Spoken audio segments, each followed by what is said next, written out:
Hello. Perfect. Hey guys, thank you so much for coming. It's a pleasure to have you all. I think we're going to have an interesting workshop today. We have several tracks. I'm going to cover each and every one of them so you can get a sense on how it will evolve throughout the next few hours. We have, I think, a nice mix of people from traditional finance and DeFi, so I think it kind of adds the right flavor to the conversation. And it's a pleasure to be here at Devcon and explain how, especially TradFi is adopting and incorporating the core of its tech stack, EVM technology, Ethereum technology. So today, the agenda is this one. So we're going to start with a few opening remarks. We're going to cover the landscape, set a little bit of the tone. Real quick introduction, but I think the interesting part will be the panels. So we're going to have a first panel with people from the industry, both of the tech part and the financial industry, having a deep conversation on how like global projects are leveraging this type of technologies and blockchain at its core. Then we're going to have some highlights, some case studies, and we're going to showcase some companies that are building and doing. So kind of helps to illustrate how the industry is moving forward. And finally, we have a last session that I think everybody here already heard about. A lot of industry and enterprise efforts, more on the permissioned side of the fence, right? But there are a lot of opportunities, and I think having like a global rail as Ethereum and public and permissionless blockchains would be very powerful, and how this industry is moving to permissionless innovation and public ledgers. All these three panels we're gonna be covering for around like 30 minutes each. And we have three panelists and one moderator. And afterwards, when you wrap up with the third panel, we're going to have some Q&A, some highlights as well, and then we'll say goodbye. But thank you so much for coming here. I think it will be quite interesting to get your inputs as well. So please do engage, even though we have a Q&A session. If you feel like contributing, raise your hand at some point. We'll be happy to welcome any kind of questions and inputs. I think it's kind of like a broader discussion that we're having with everyone here today. So starting with the opening remarks, maybe a little bit of background on myself. I was formerly at the TradFi side, let's put it like that. I was working for the Central Bank of Brazil for a lot of years. I was the project manager and the deputy head of the Brazilian Central Bank Digital Currency Initiative, which is called DREX, and it's using EVM technology to put together and to put on top of the whole banking industry and the whole capital markets industry on these next-gen rails, these blockchain-based rails. Currently, I work for Valor Capital. I'm leading investments on blockchain, emerging technologies more broadly. It's a venture capital firm based in the US with a lot of coverage on emerging markets, having invested in companies such as Coinbase since 2014, Circle, Cello. We invested in Dapper Labs Flow, and almost like 30 companies that are blockchain related out of 130 portfolio companies. Maybe half of them are fintech, so I think it's nice to bring this kind of overlap between blockchain and fintech. But just to set the tone, I think I'm going to be spending a few minutes here. This is actually what's happening and what has been happening for a long time in the financial industry. I think this movement from physical with payments, with actual money, with systems that are actual physical systems, like such paper, fax, the traditional financial industry that sometimes still ongoing, right? And then we have this kind of next chapter where the industry is moving to digital. And I think the current and very expected next step is the movement to blockchain-based rails, right? So I think an important thing to highlight here, this is like a new mindset. It's not only like technology, it's a new opportunity to leverage permissionless innovation, a tool set and a smart contract layer to really like add efficiency, programmability, composability, everything that you see usually in DeFi. So there's definitely an opportunity to reinvent the financial industry here.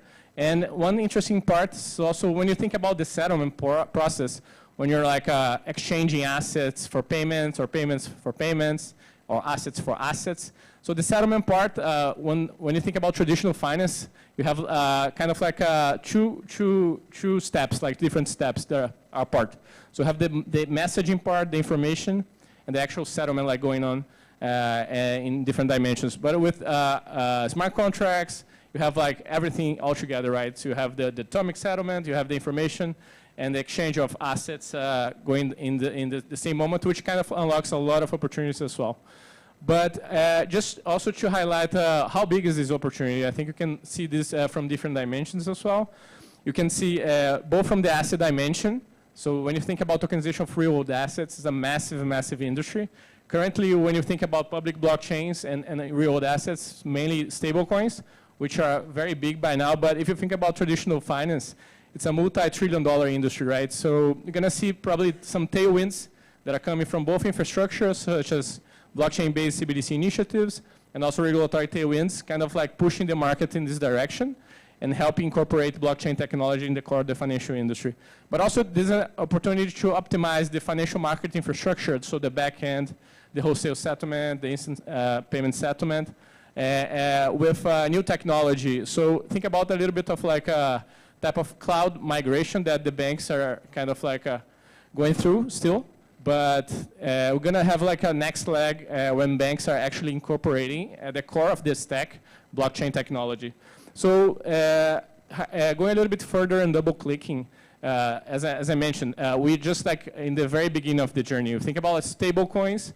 We have something a little bit over the $100 billion. You think about real assets, we're much lower. I think we have a little bit around like $13 billion tokenized. But if you look across different asset classes here, you see that there are like a much, much bigger opportunity, and that regulations coming together, the banks, the financial institutions are getting more used to the technology and more open to adopt. So it's just a matter of time that this multi-trillion-dollar business will actually like move to this new tech stack. And it's, of course, when you think about the global figures, they are huge. But even like just to illustrate, I'm highlighting here Brazil, it's also many trillions of dollars only in a specific country. So this will be a massive shift for sure. And the other dimension that we had in the other slide, I think, is this opportunity for enterprises to migrate to a blockchain-based tech stack.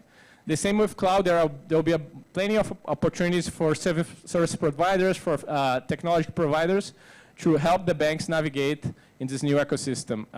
So get ready for an interesting journey and a huge opportunity for many companies that are working and building in this industry. And this is actually, I think, kind of like a recent trend that you all here have been seeing, especially with the big FIs, right?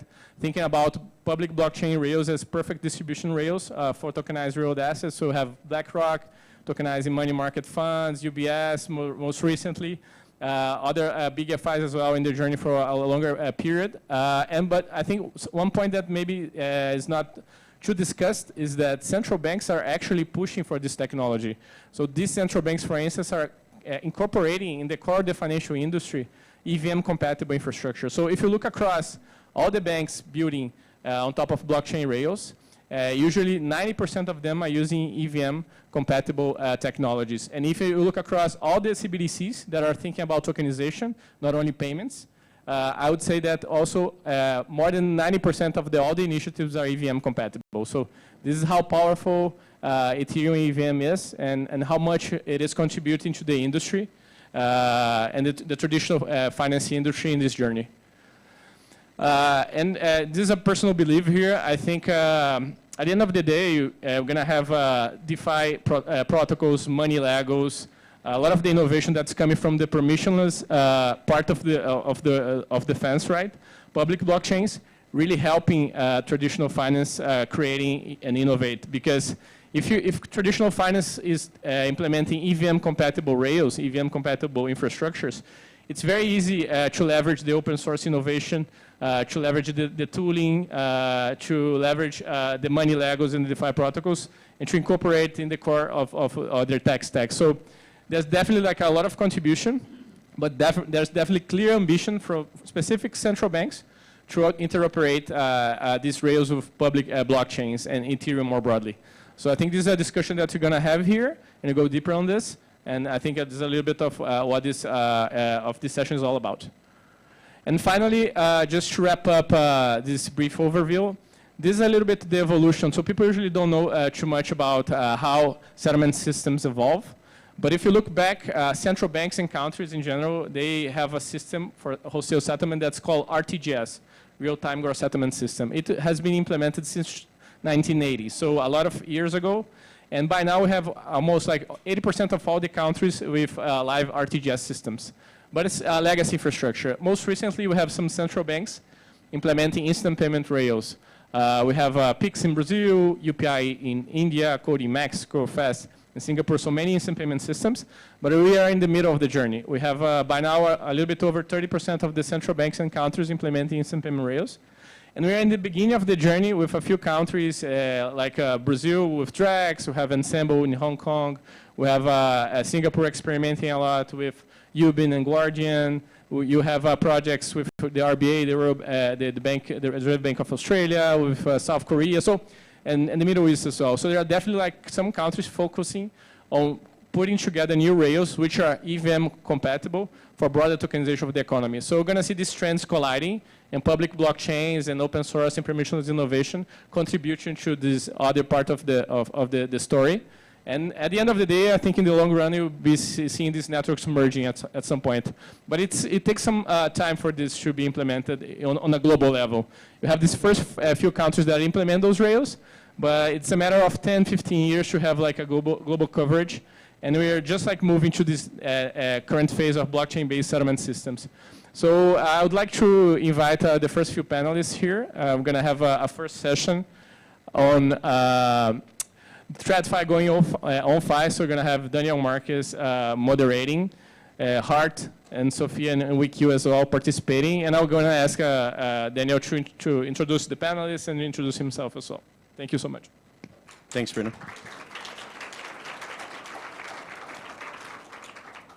Hello, everyone. My name is Daniel Marquez. I'm the co-founder of Koyamaki Ventures and venture executive at Amfi, where we're revolutionizing capital markets using blockchain technology. We have an amazing panelist here today that have a wide berth of experiences and backgrounds that will talk about the topic today, which is TradFi going on DeFi. We have Sophia Lopez, the founder and president of Kaleido.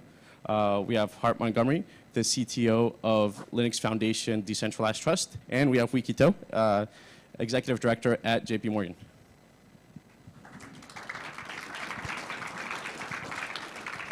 I think I gave a brief intro, but I'd love for the panelists to introduce themselves a little bit more on their backgrounds and kind of what they bring to the conversation today. So we'll start off with, I guess, WeeKee. Yeah, thanks everyone. WeeKee over here. So I'm from JP Morgan in a unit, what we call Kinexys Digital Payments. I look at the business architecture for what we are doing over there. So essentially the use of blockchain for payments. We do about $1 billion in daily value of transactions. I'll probably share more during the session itself. And yeah, thank you. Sophia Lopez, I'm one of the founders of Kaleido. We're just celebrating 7 years, going into our 8th year now, and we're a Web3 platform. We work really focused on enterprise, so providing Web3 technologies at scale, performant, highly regulated spaces. We run all the open source protocols that enterprise wants to use, so we're always adding new technologies.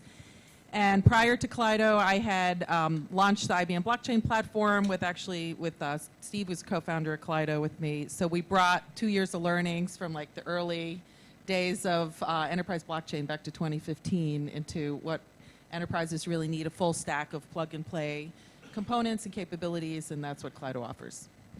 Hi, everybody.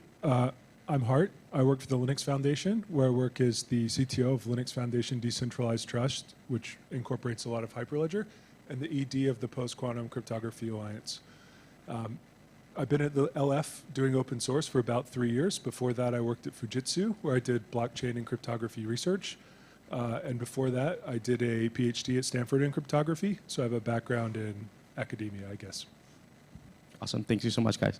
I guess my first question is going to be for WeeKee. Could you please expand and explain Kinexys, which was just rebranded from Onyx, and its role in global payments and assets tokenization? Yeah, sure. So Kinexys is really, so maybe just a bit of a background as well. I mean, JP Morgan, we are one of the largest US dollar correspondent banks in the world.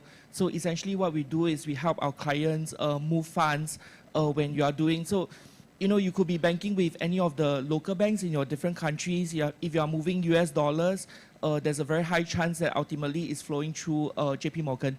So within JP Morgan itself, what we were doing is we wanted to look at, how can we better make use of new technology, essentially blockchain technology, and really the concept of shared ledger technology. So what we did was we built a blockchain-based payment systems.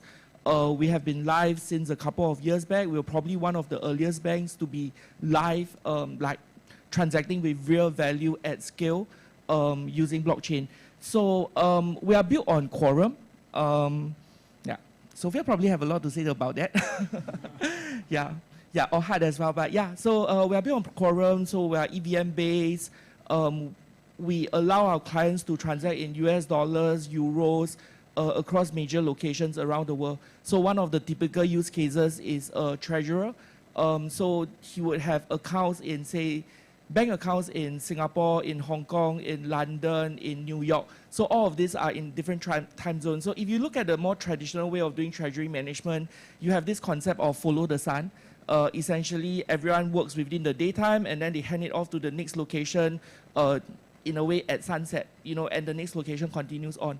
But with our platform, so essentially we allow for real-time 24/7 transactions. So that completely changed the model of how treasurers think about payments, because now you have instant access to liquidity anywhere around the world. So that was quite interesting.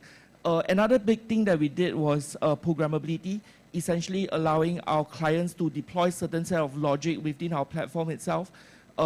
Probably what you would usually think of as smart contracts, the idea that clients can write certain set of logic or code, deploy it within our system, and then it just runs as and when it's needed.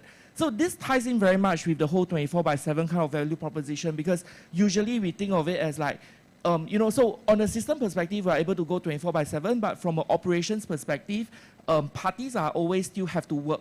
So the idea around automation is that parties are now able to build those logic, run it within the system, and then it can just continuously run, and yeah. Awesome, thank you. I think so from, I guess, the enterprise side, let's go maybe a little bit on the CBDC side.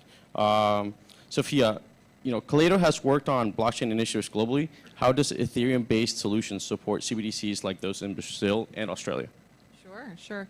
Well, I'll just add that WeeKee was at MAS, and I think you were part of the team that first even came up with the term CBDCs way back when. So, yeah, as Kaleido provides this enterprise-grade infrastructure, we're actually working with over 15 central banks in different initiatives.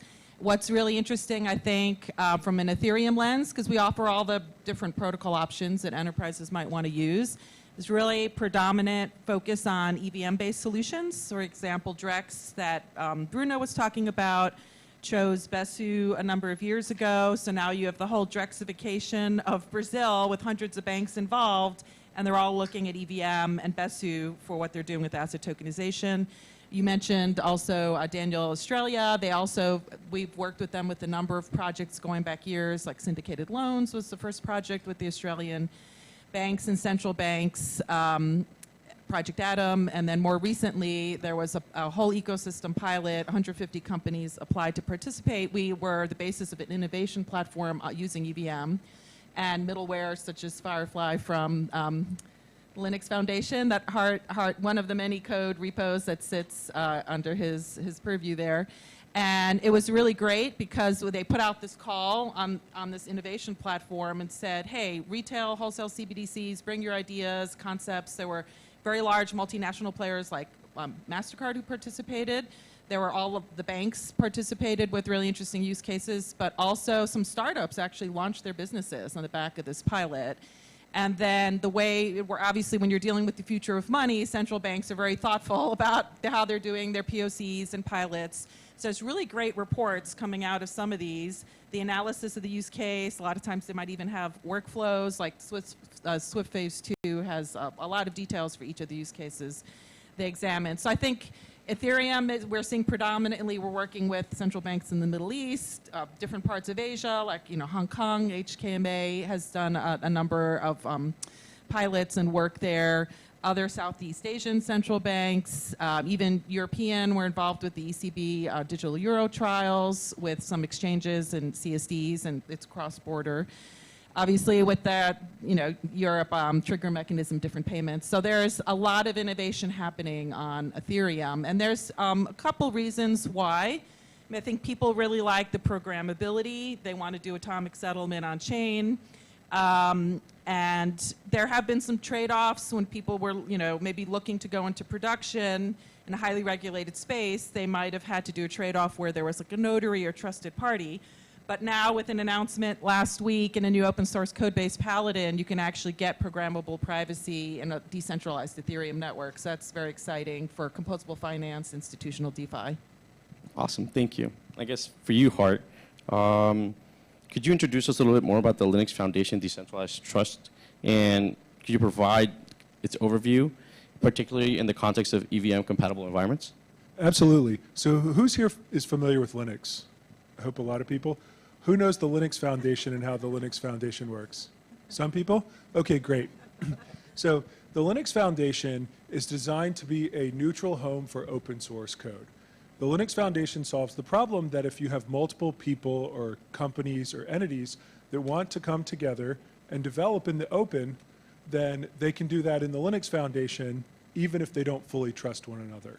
So it's a sort of concept of decentralized development. So I usually find that blockchain people, pick this up and the need for it relatively quickly. So we have over 1,000 projects in the Linux Foundation at this point. We keep getting tons and tons of code. You probably know many of them, like the kernel. Maybe you know Kubernetes if you do any kind of cloud development or deployments. A lot of the world's telecom stack runs on LF projects. More fun and interesting things like the Academy Software Foundation, which does all of the movie software editing. It goes in Hollywood. So, we all probably use, dozens of projects in things we do every day and don't even know it. But we do have a number of projects in the blockchain space, and particularly in the Ethereum space. And we recently, put together an umbrella called the Linux Foundation Decentralized Trust, where we host, sort of all of our projects in decentralized technology space.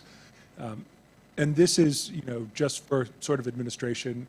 When at the LF we get a lot of projects, we like to group them together. So we have a number of projects here that are Ethereum or Ethereum-based.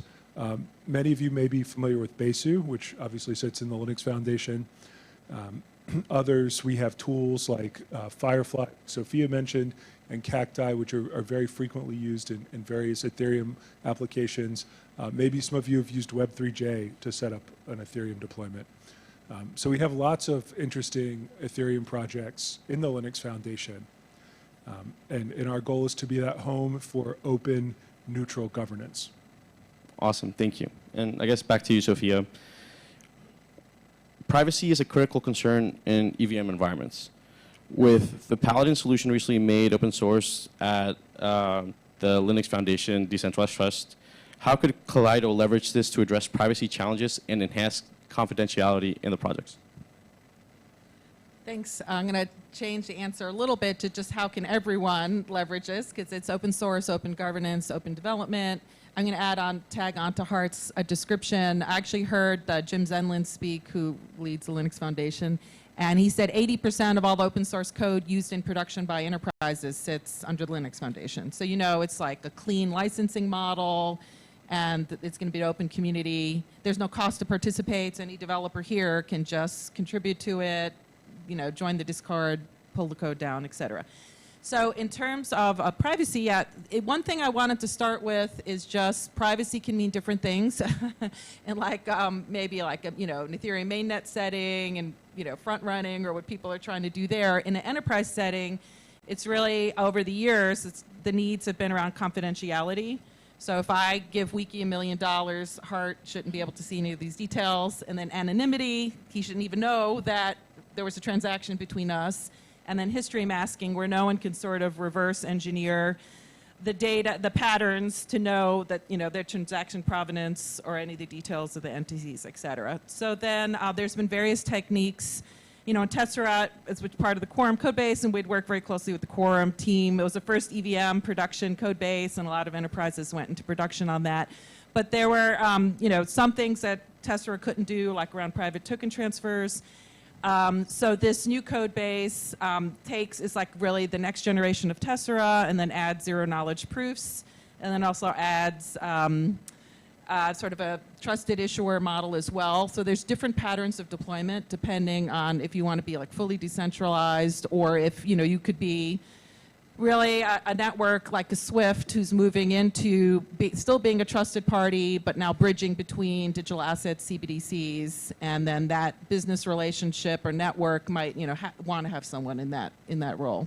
So it's very, very flexible. We did announce last week, and WeeKee and Hart were both there. We were, as Kaleido, running Project Guardian Wholesale Network, which had a number of banks involved, like Citi, Standard Chartered, HSBC, and asset managers like Schroeder, some of the Southeast Asian banks as well.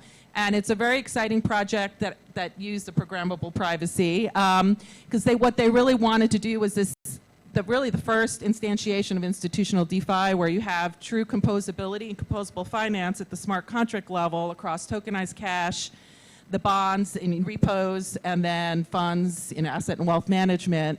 But then layering, being able to do that with the privacy, which has eluded people, or there's been compromises that weren't acceptable to some of these ecosystem projects we work with. Like, for example, Drex in Brazil, this is an example of one central bank. We've worked with others as well. They say, hey, if our nodes are down, we still want transaction finality, and we don't want to be playing this special trusted issuer role. So I encourage everyone who's technical to take a look at Paladin, or come talk to us afterwards. But there'll be we did an in-person workshop last week, and different workshops coming to you, and webinars and things to just kickstart more involvement. We've had great input from partners like WeeKee, JPM, and others over the last 6 months, just in terms of forming the community and bringing it forward. Great, thank you. And I'll send this over to you, WeeKee. So Sophia briefly mentioned that you actually were part of the Monetary Authority of Singapore. I'm curious, from your previous experience there, how do you see CBDCs evolving, and what role would EVM solutions play as part of those core stacks for these digital currencies? Got it. So maybe just quick history. So I used to be at the Monetary Authority of Singapore. I was there for about 6 years, leading CBDC projects. So we were probably one of the earliest central banks to be working on CBDCs back in 2016, started working with Kaleido and lots of different partners back then. So I was also working on Project Damba at the BIS Innovation Hub. That was on multi-CBDC. I do feel that, ultimately when we talk about blockchain, why is it so interesting for us? Because from a public Ethereum perspective, the value is probably much clearer. So why are enterprises interested in blockchain? A large part of it is really in terms of how governance actually works. So if you think about multi-CBDCs, for example, or generally any multi-currency platform, if you have currency issued by individual parties, so CBDC is probably the easiest to explain. You have Sing dollar issued by MAS, you have Australian dollars issued by the Reserve Bank of Australia. So how do they actually issue on a common platform? Now, in a more traditional infrastructure, you have to have a single stack. Essentially, there's a single platform, and you always have this question, who owns and operates the platform? Now, blockchain is really interesting for us because it kind of provide a technical solution to this governance problem. The ability for us to actually run it as a multi-party shared ledger, that to me is the most interesting part of it. So there are a lot of other projects that we are continuing to pursue. One of it is just generally within the banks, now we are also starting to see very much like what, within the public Ethereum, where you see value, the idea that anyone could be developing applications. Applications can very seamlessly interact with each other. We are seeing the same within enterprise blockchain itself. So the idea that, from a JP Morgan perspective, we provide payment services, or we are working with Patio to provide payment services. We could have another bank doing security settlement. How could we actually deploy that on a common platform? The various different applications being able to interact with each other, that allow us to do really cool things like DVP is really just the start. But what if I'm trying to buy a securities in US dollars, but I don't have US dollars, I only have euros? Could I do essentially what is like a DVP VP, exchange my euros for US dollars, and then using that US dollars to buy those securities all in a single atomic transaction. So I think that is actually getting a lot of interest from an enterprise perspective, because we see that this is going to allow for much more seamless transaction processing and also help to reduce settlement risk as well. Okay, thank you. Hart, privacy is a significant concern in the EVM environments, particularly for institutional use. Through the work that you're doing at the Linux Foundation Decentralized Trust, could you discuss the specific challenges related to maintaining privacy in high throughput environments and ensuring composability while preserving data confidentiality? Absolutely. Enterprises and everyone, when they want a blockchain system, they want it all, right? They want privacy, they want security, they want scalability, they want decentralization. Many of you have probably heard of the blockchain trilemma, which says you can't have all of these at once. But we do see a push where people say, hey, if you can give me this privacy model and you can give me this level of performance, I can run this in a decentralized way on a blockchain. And I think that's really exciting. So we've seen a lot of advancements in things like ZK proving systems, which are really getting us closer and closer. If any of you are out there working on that, that's fantastic. I'm really excited about all the work going on there. But really, it comes down to, for businesses and finance, really defining the privacy model. And a lot of businesses and enterprises don't really know what they want in terms of privacy. They say they want privacy, but you have to get them to define it. And once you get them to define it, then you can start applying, cryptographic techniques. And, I think ZKP techniques are going to eventually sort of be the dominant technique people use for privacy in the future. Great, thank you. WeeKee, JP Morgan has been involved in projects like Project Guardian and Global Layer 1. How do you see blockchain, specifically EVM, unlocking innovative business models and enhancing efficiency in financial services? You mentioned it a little bit at the end of your answer, but maybe you can expand on that. Yeah. So back to this idea, where I talk about a much more integrated financial ecosystem. Now, if we were to have that, we need to essentially have a blockchain platform that all the banks are able to deploy their applications on. Now, of course, in a very ideal world, you would say there's public Ethereum. Why don't banks just use public Ethereum? We do continue to face some of these governance considerations, because from a bank's perspective, anytime we are trying to use any technology, just even as a very simple example, if we were to try to use cloud services, from a regulator perspective, you'll ask us around questions around like outsourcing. Who are you outsourcing to? Who's going to enforce the SLA? What is the kind of recovery time that they are guaranteeing you? So those are some of the questions. And then there's also all the other questions relating to technology, risk management, SLAs. So of course, from a public Ethereum perspective, most of you will probably think like, oh, those questions are probably not so relevant.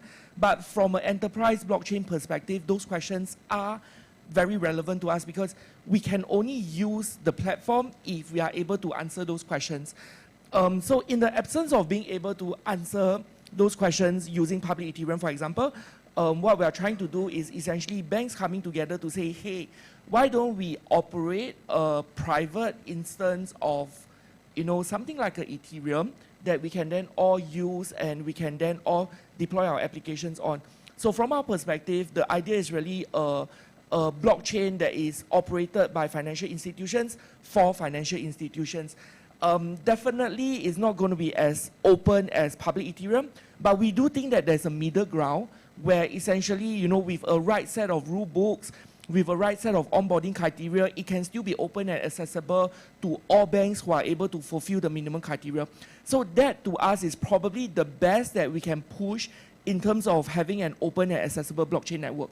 So just to name the project, that's actually what the banks are working on, called Global Layer 1, essentially trying to build and operate a blockchain network that we are able to use.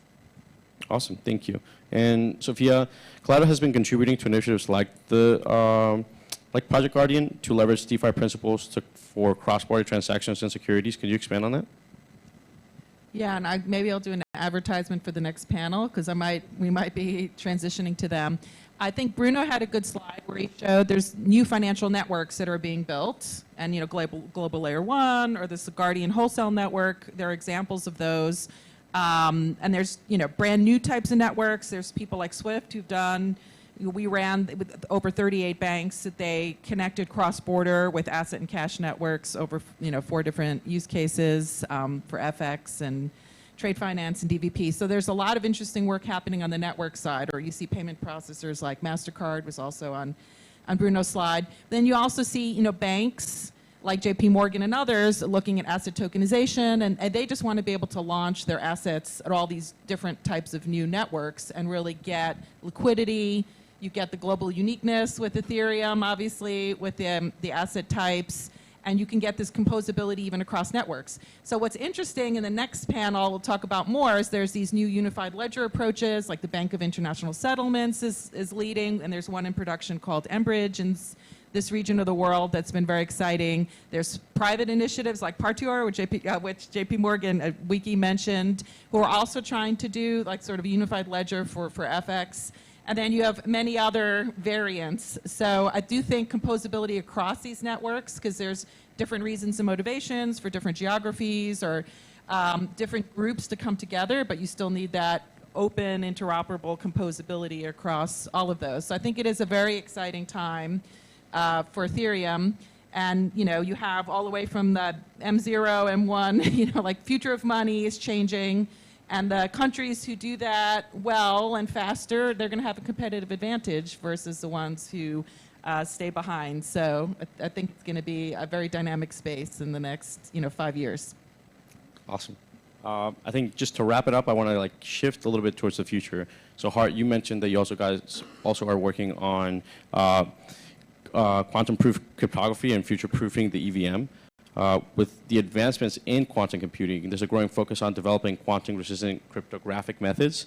From your perspective, how would you see quantum-proof cryptography shaping the future of EVM-based platforms, and what steps can the industry take to ensure long-term security? Yeah, this is a great question.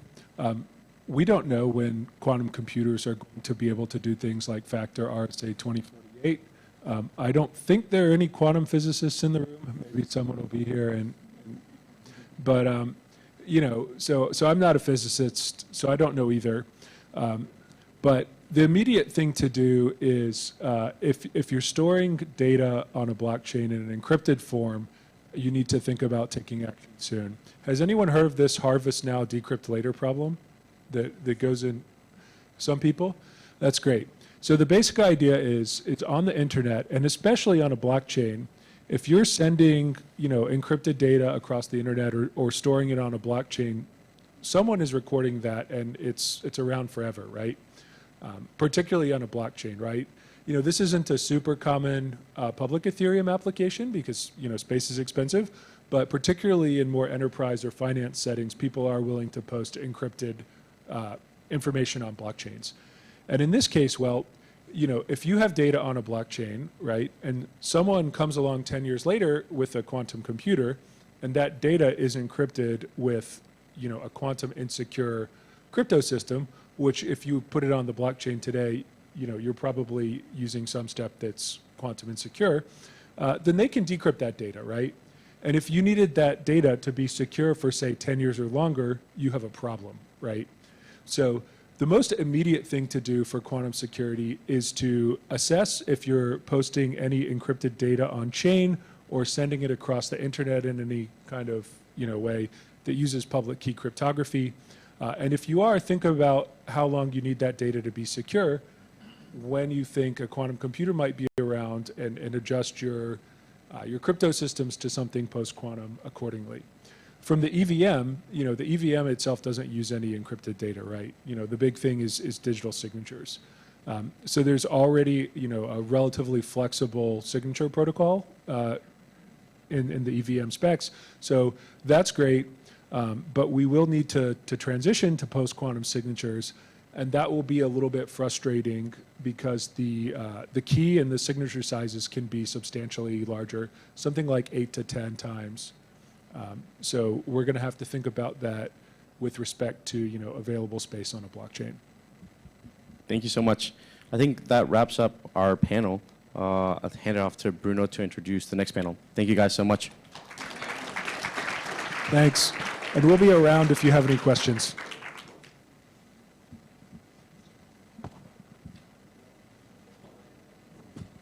No, amazing. Thank you, guys. It was an excellent first panel.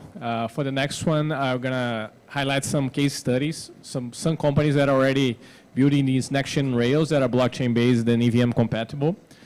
So I'm going to call Suzana from which the lead of blockchain strategy for a World Food Program at the United Nations to moderate the panel. Also, Abhinav from Partier, which is one of the companies that was mentioned during the first panel.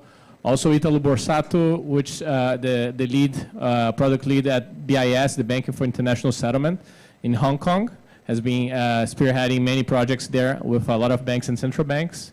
And Bruno Moniz as well from Interbank, a Brazilian bank that's been working around solutions, blockchain-based solutions on top of Drex, the Brazilian CBDC.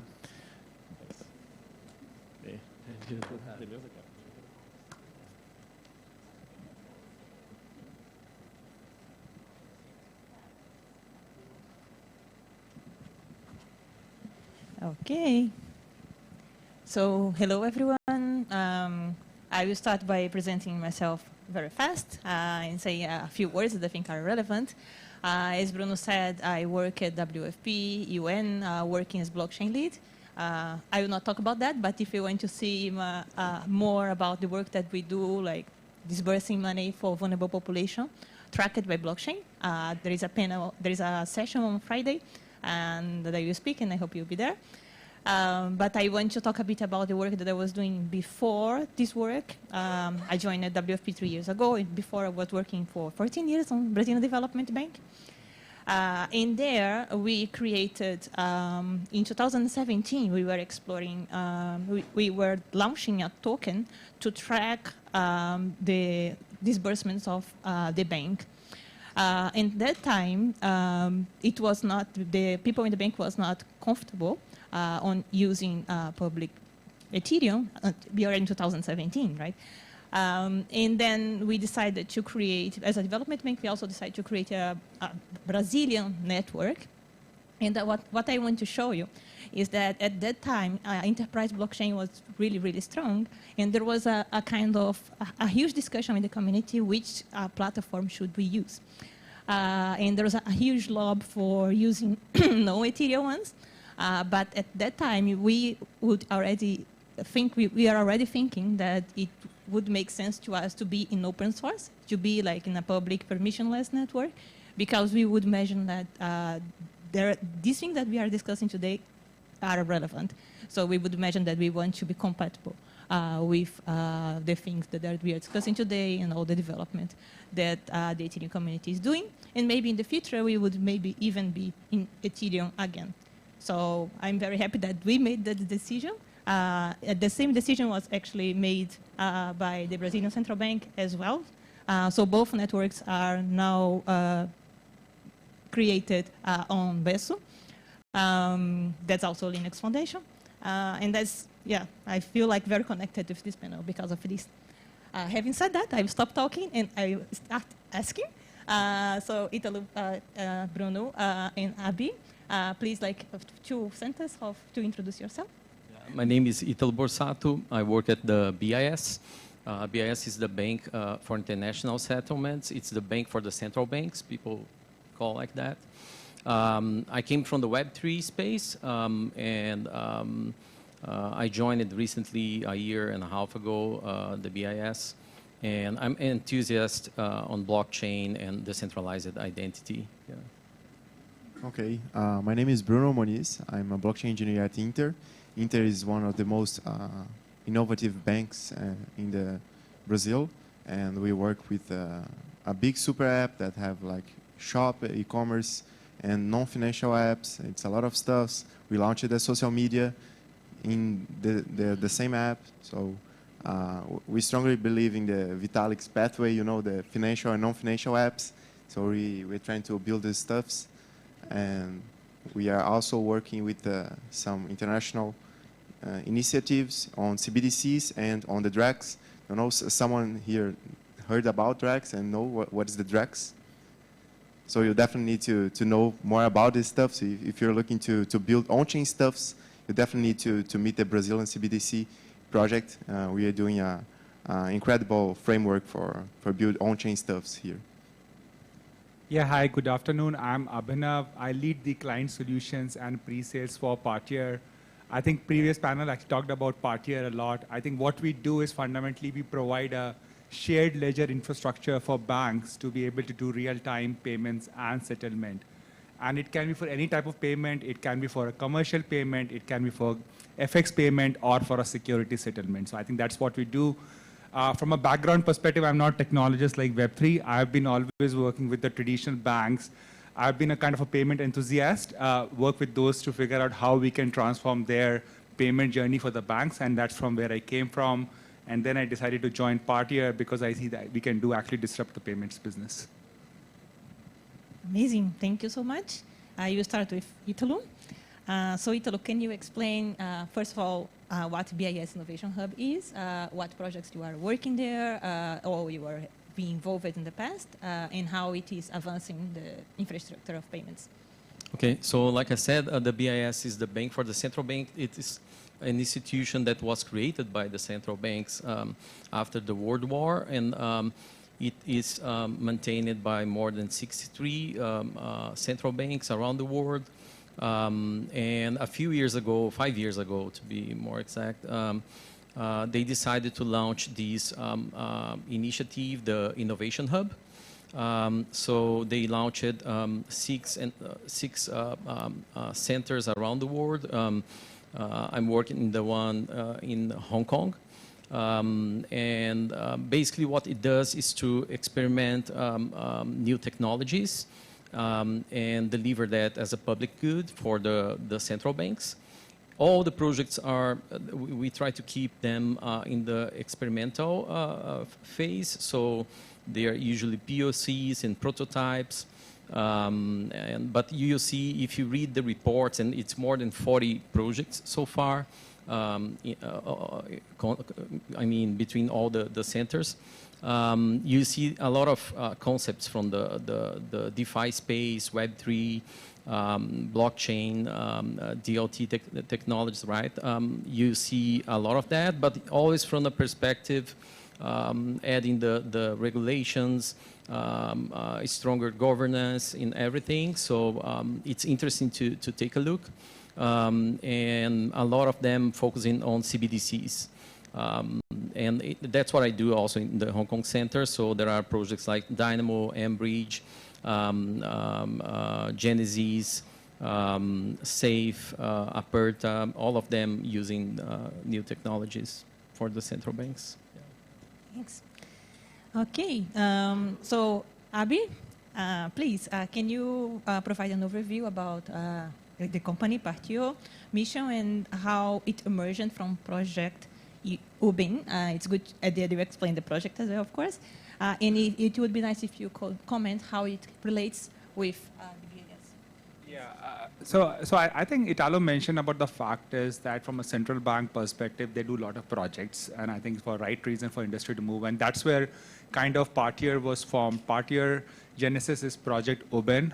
This is a Central Bank of Singapore initiative. We started way back in 2016, where they want to kind of assess the blockchain technology on how it can solve the inefficiencies with the cross-border payment space. And they did a variety of use cases around that, whether it's for FX payments, securities, and everything else. And this whole project journey went for around 5 years.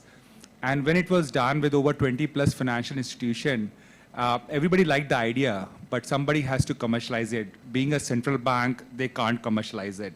And that's where Temasek, which is a sovereign wealth fund of Singapore, JP Morgan and DBS decided to commercialize it. And in 2021, October, that's where the Partier was formed or born. Right? Now we are business live. I think it is no more in the POC or experimentation stage. We went live last year, November, and till date we have processed more than 1 billion worth value of transaction. It is still a small scale, but I think being a blockchain infrastructure, it is still a good to start with. I think so, and we are processing real transactions, right? And I think fundamentally from our perspective, what we want to provide is a better infrastructure to the banks. Right? Typically, if you see right now, the whole money movement happens is every bank have their own siloed ledger. And the money moves very sequentially across different blockchain, across different ledgers. And that is where the issue lies in terms of cost and speed. So that is what we are trying to solve with bringing a shared ledger infrastructure. Second key pain point, what we are trying to solve is right now when the money movement happens, it is happening in a very discrete, first the information moves and then the value moves. How we can have a unified messaging and settlement infrastructure which helps to avoid all the reconciliation which needs to be done across different financial institutions. And finally is that the current bank's infrastructure being so legacy, this is only so much you can do with that. You can't innovate much. And I think WeeKee talked about some new instruments, whether it is FX swaps, intraday FX swaps, repos. I think those instruments you need to build, you need to kind of use a better infrastructure. And this is where kind of Partier comes in and brings all those technologies element to it. I think 3-4 things I want to just call it out broadly is what is something which I see my clients specifically are very interested is about 4 things. One is digital. Second is what they call about programmable. Third, they talk about multi-asset. And fourth, they talk about shared ledger. And I'll just spend a minute about each of them. What does it mean? So when we say digital, right, I think we talked about multiple digital assets are coming in right now, right? Whether it's tokenized bonds, tokenized money market funds, everything is there. But there is a need for a digital cash. You know, you need digital cash to be able to settle instantly and atomic those digital assets. And this is where kind of Partier kind of brings in the whole angle of tokenizing cash on chain using the commercial bank money. You know, and if you see right now, most of the wholesale institution, the wholesale banking works on commercial bank money. So that's what is a digital is. Second, programmability, I think WeeKee talked about, that is something which is very, very exciting because we see new use cases coming around that, specifically for corporates, on how they can manage their cash concentration structures, which is basically moving more on a real-time base versus the end-of-day movement. That's second. Third is multi-asset. I think this is where the global liquidity pool comes into play. Because now with this, the market players have an option to choose which asset they want to use to settle their payment obligation and not dependent on the financial market infrastructure operating hours or the settlement cycles. So this is where it becomes a single pool of liquidity. And finally, the shared ledger. I think we want to be on a shared layered infrastructure which helps to kind of settle instantly. Thank you. Okay, so coming now to Bruno, and talking about collaboration. I like you talk about the DREX. So I wanted to that you explain that interbank. You are involved with the Brazilian central bank, that's DREX, but also with the Hong Kong Monetary Authority, right? In the project called Ensemble, right? So yeah, please explain the project. And also explain how do you think these collaborations shape the future of CBDC, especially regarding cross-border interoperability and real-time settlements. Okay, first I'm going to explain a little bit about the DREX, the Brazilian CBDC, and then how the system connect to the Ensemble and all those things. First, the Brazilian CBDC is an Ethereum private network. So we have like 16 participants and every institution needs to run a node, so it's a decentralized one. It's not a, I know when I say decentralized network in Ethereum CBDC, everyone, I got the attention of everyone here. But okay, so we have the smart settlement layer and it looks like Ethereum. And then we need to build the protocols and the core assets, the wholesale currency, the retail currency and all those stuffs. And we are building in smart contracts. And for now, we are dealing with the private solution because Ethereum is so transparent, and we need privacy for the users. To the bank system need to protect the users against if I have your bank account, I don't know all transactions that you have done. So we need to do those things on chain. And for now, DREX is dealing with those challenges. And the Ensemble project, it's innovative initiative to test infrastructure for the financial market. And imagine that we are going to have different CBDCs, and for now we have the opportunity to reshape the paths to the business workflows and for the technology. Because for now we have a lot of standards, but in the national infrastructure, we already have a lot of different systems and a lot of payment systems. It's confused, and when you go like to an international environment, it's more complex than that. Okay, we have standards, but we don't have like digital native standards, and now we're having the opportunity to shape those things. And with the HKMA and the Assemble project, we are going to test the trade finance business cycle. You know, the trade finance is like when you know buying or selling a commodity, and the seller when I sell some commodity, I want the money right now. You know, I already made the ship, so you're going to receive by 3 to 9 months, but you're buying. You only want to pay when the commodity got delivered to your country. So the trade finance is like it's when a bank is going to pay the seller to receive to send the commodity, and then he's just financing the whole system and providing liquidity. So we have a chance to increase the liquidity and also to use EOT and a lot of connections to make the system work better. You know, because you don't need to pay all the commodity when you're in the first day. We can just track the ship, and when the ship advances, I can pay and do those things all on chain and using this trust machine to run all the cycle, and Assemble is more about that. It's a proof of concept project, so we're not doing with we are trying to create something that is going to beat the production, but we're dealing with more academic research. Yeah. Thank you. So coming back to you, Italo, can you explain a bit more, like what are the insights that have emerged from the projects to facilitate cross-border payments using multi-CBDC platforms, and how it is reshaping cross-border payments? Yeah, usually in cross-border, the way things, money moves, right? You need institutions that have bank accounts with each other around the world. So if you want to transact between countries, there is always a correspondent bank, we call, which has these accounts in both countries. Of course, they do a lot of services also, like checking the reason for that transaction and all the documents that are surrounding that, like invoices and what is the type of transaction to avoid money laundering and terrorism actions, right?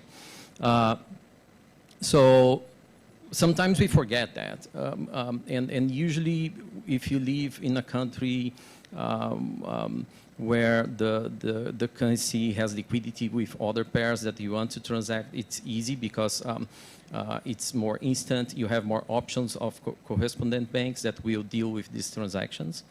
But if you are in a country, a small country, and you want to do the same, it will be a nightmare. You spend a lot of time. You can have platforms like Partial that help that, but I mean, I imagine you have a lot of currencies, but there will be countries where you are not there, right? And with the CBDC in the cross-border, what happens is, we don't know yet how it will behave, right? But if you have a tokenized version of the CBDC, and then comes a difference from the money from the banks, I don't want to spend much time, but the CBDC is considered a legal tender, like cash, like bank notes, different from the money that is in your balance in your account in the bank. That is we call M1. And this is something good that the banks do because you can have more M1 in the market and it brings liquidity. But at the same time, if you want to achieve the settlement finality, we call, in a transaction, you need to wait for the end of the day in one country when the RTGS of that country, that jurisdictions, updates the balance of each one of these commercial banks. And this is something that even if you see the money transacting in a SWIFT transaction, for example, they wait for this time to guarantee the settlement, right? And if you go to higher values, you need to be careful with that, and then you need more trust on the system that you are using. And with the CBDCs, what will happen is it doesn't matter if it's in a single ledger or if it will be multiple ledgers using mechanisms to like, for example, HTLC to lock some amount here and implement an atomic settlement in all the networks. What really matters is that you will have atomicity, and probably it will be not instantaneous, but I mean in seconds compared to what happens today. We have a few services that do that. If you go to Wise and Partial, you can access services that will be instant, but you are relying and trusting in their bank accounts with the banks that they are using. So it doesn't mean that it's a bit different from the CBDC conceptually, and it affects at the end all the ecosystem. Yeah. Thank you. So I want to go to EVM now. A bit more technical. I want to Partio understand how Partio is utilizing EVM-based infrastructure to unlock innovation in multi-currency cross-border payments, particularly in areas like liquidity management and real-time settlements. Yeah, thank you. I think before I just want to kind of finish your thoughts, what you said about, I think clearly CBDC come as the most safest settlement asset. And I think this is where I don't think so it's more of a technology problem. It is more about how central bank sees it in terms of their access policies. You know, we still have a challenge of anybody in offshore institution be able to hold a domestic CBDC or other. So I think we need to solve that as well. But clearly what I see is the commercial bank money and central bank money, they have to be there, and that's where the entire monetary framework is working on. And there are specific use cases where the need for a central bank money as well. So I think so that's why we don't call it out. But I think in terms of some of the use cases, I want to talk about. But before I take a step back on, we are dealing with banks, you know. And in the last panel, there was a discussion around when banks are so particular about the KYCs and regulations and compliance. So the way what we have done is we first of all focus some time to build a base infrastructure that helps to kind of tick off these boxes, you know. We use Quorum. I think in the last panel, WeeKee also talked about Quorum. I think that helps to kind of be designed to support more of a private permission network, so which works for us. And it also gives an ability for us to run partition networks for each of the big banks who provide liquidity to their known participants. So that kind of ticks a box from a governance standpoint. Second key thing was privacy. I think we spoke a lot about the privacy, so I'll not go deep dive into that. We discussed about that. The third key thing is settlement finality. You know, from a bank's perspective, it was very key to see how do we get a deterministic finality and not a probabilistic finality, right? So that is where we are using the protocol, consensus protocol, which is IBFT. That helps to give us a deterministic finality on our side. And finally is access and governance, you know, and that is where using Ethereum EVM technology, it helps to kind of do that with Quorum. That has been kind of designed to support a permission mode capability. So I think this is where we kind of send up a good amount of time, at least a year or so, to build the platform as well as the rule book, and then we start building the products around that. So the first one was the cross-border payment. I think the way we have done is we use the smart contracts to automate the entire orchestration of the cross-border payment workflow. And that's what we have done with embedded pre-validation and pre-screening, you know. And what does it mean from a bank's perspective? It gives them a certainty, because it goes through the entire pre-validation and pre-screening first before the settlement happens, which becomes very immutable in state. So this is what we have done, the entire orchestration around that. And we also kind of build a capability called multi-settlement bank concept, which helps to kind of chain series of payments which are very earlier sequential. Basically, we're going to chain it and make it very settle in atomically in nature. So this is kind of a use case we have done from a cross-border payment use case. Second was on the FX payments versus payment. I think this is where the banks were very keen to work with us. This is, if you see right now, there is no instruments which kind of support a PVP arrangement. Yes, CLS, which is there, but they are not actually true PVP. They have their own, still their own settlement cycles. But this is where it gets more excited for emerging market currencies where you can settle on a PVP basis. And that helps to kind of unlock your collateral to be deploy on a better way. So I think this is some of the ones which we have done. And I can go on and on, but yeah. Yeah, thank you, amazing. So coming to tokenization, to you, Bruno. So tokenization has been called the revolution for banks. And you love Drex. That's an amazing project. So with Drex, focus on tokenized assets like public bonds and real estate. How does Interbank plans to integrate tokenized assets into its services? And what benefits could this bring for retail customers and institutional investors? Yes, great. Because we have like two problems with the democratization of the finance, and the first one I think is the tooling. The users don't have the tool to manage their funds or have access to different products, and the tokenization